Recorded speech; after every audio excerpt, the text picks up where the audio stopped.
السلام عليكم ورحمة الله وبركاته. أهلا بكم في فيديو جديد في قناة يوميات غدا وندى. النهاردة أنا عاملة لكم فيديو تحفيزي نغسل السجاجيد مع بعضينا. طبعا البقعة زي ما انتم شايفين اهي السجادة عاملة ازاي من أنوسة.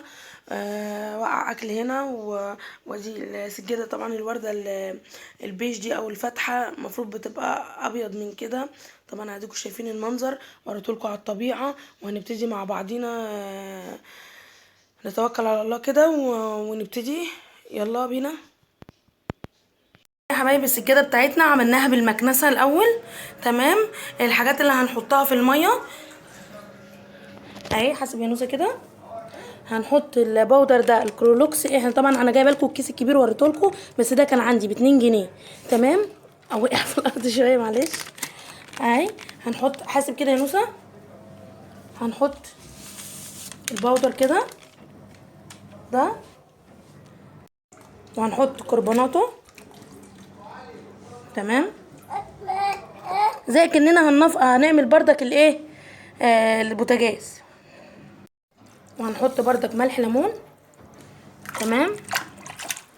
وهنحط الدوني وهنجرب مع بعض اللي هو الجلانس اللي انا جايباه اللي هو اسمه سترايس عشان نشوف هيعمل ايه في البقعه وكده. فضيت لها المكان ده كده اهو، وهنبتدي بقى ايه، نعمل مع بعضينا. في ناس بتضيف الخل بتقول للتعقيم، بس انا مش عارفه خل ايه يعني. بس انا بحط دوني. دوت دوني تاني كان عندي، اللي هو قبل انا وريته لكم برضك في فيديو المشتريات اهو. هو ده انتاج اهو. تمام. اسمه ستريس لو انا ستريس لو انا قلت اسمه غلط اهو. هنحطه بردك كده عشان نشوف البقعه دي هيعمل فيها ايه. تمام. بس الاول هنبل السجاده، وزي ما قلت لكم دوني ده هنحط منه. هو مكتوب قاتل الميكروبات، ده كان عندي غير التاني. هنحط منه عشان تبقى ريحه كويسه للسجاده. هنا انا حطيت الماده دي اللي هو اللي اسمه ستريس. طلع جامد جدا على فكره. انا جربته قبل اي حاجه. السجاده ناشفه وحطيت هنا فيه كده اهو. دي ما حطيتش. بصوا البقعه هنا انا هقرب لكم عشان تشوفوا اكتر. بصوا هنا انا عملت كده بس اهو.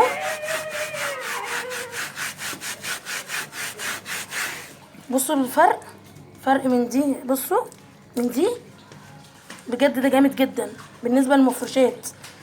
انا لسه مجربتش على الدهون.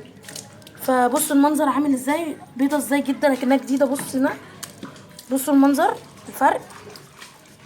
هنشوف بقى خلطتنا كده ونعمل مع بعضينا. بس انا للاسف مش هعرف اصور لكم. طبعا معايا طفل، وفي نفس الوقت شايفينه عمال لي مغرق الدنيا ميه اهي. اللي انا هعمله دلوقتي هوريه لكم. هنمسك الماده دي كده، هنقعد نحط ميه كده اهو فيها. تمام. وانا ايه بدعكها بالفرشه الكبيره دي كده اهو اهي كده اهو. بس انا مش عارفه اصور واعمل يعني المفروض اضغط بالبتاعه دي كده اهو. اعمل كده اهو.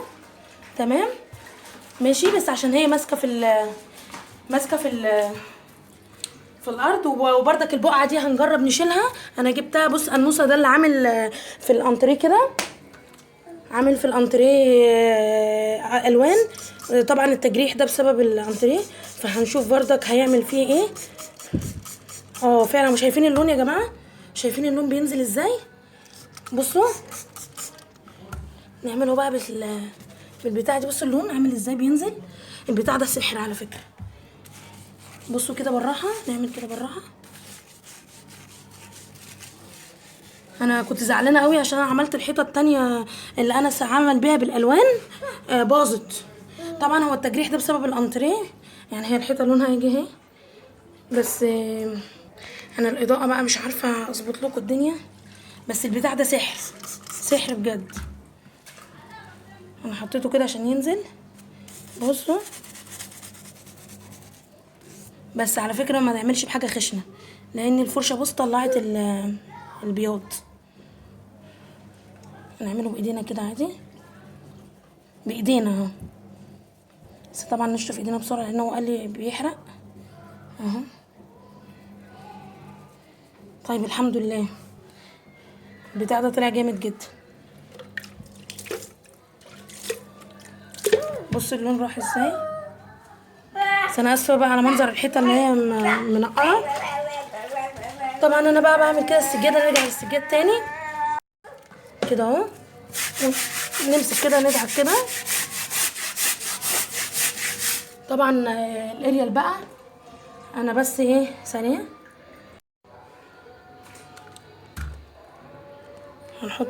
هنحط معاكم الاريال.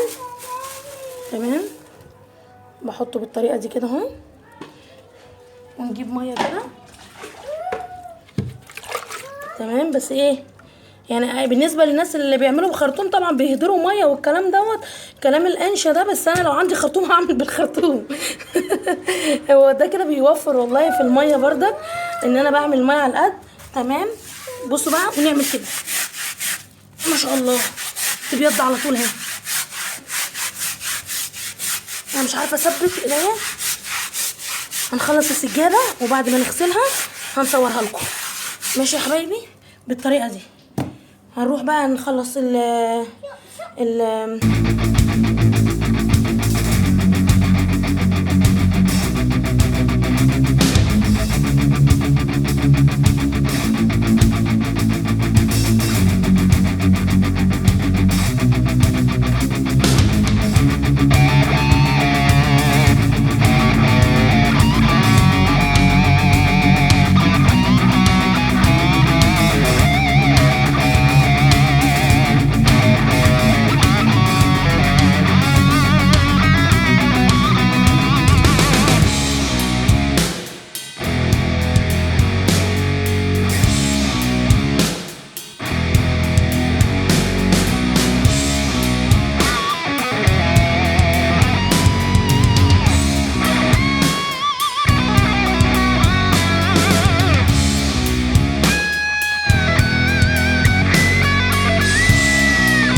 نفسها هقربها لكم قوي اهو.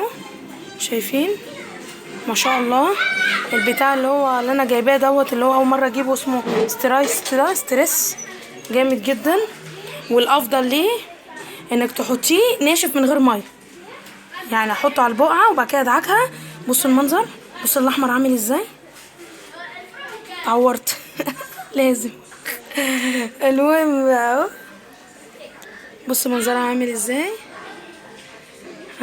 نشرتها اهي ويعتبر نشفت على طول لانها خفيفه. ويا رب اكون شجعتكم النهارده. ومعلش انا الفيديو دوت هنزله لكم بعد انا كنت عاملاه قبل رمضان، عشان بس في مشكله عندي في النت وكده. فكل سنه وانتم طيبين، ويا رب تكونوا شجعتوا حتى لو بعد رمضان، في رمضان بعد الفطار ساعتين، يعني مش هياخدوا منك وقت. وانا اتشجعت بيكم بامانه، انا دراعي وجعني ومش كنتش عارفه اعملها، بس بجد اتشجعت بيكم انتوا. شايفين المنظر عامل ازاي، بجد انا مبسوطه قوي ان انا اتشجعت بيكم، وعقبالي يا رب ما اقدر اشجعكم انتوا كمان. وكل سنه وانتم طيبين، وعيد سعيد عليكم.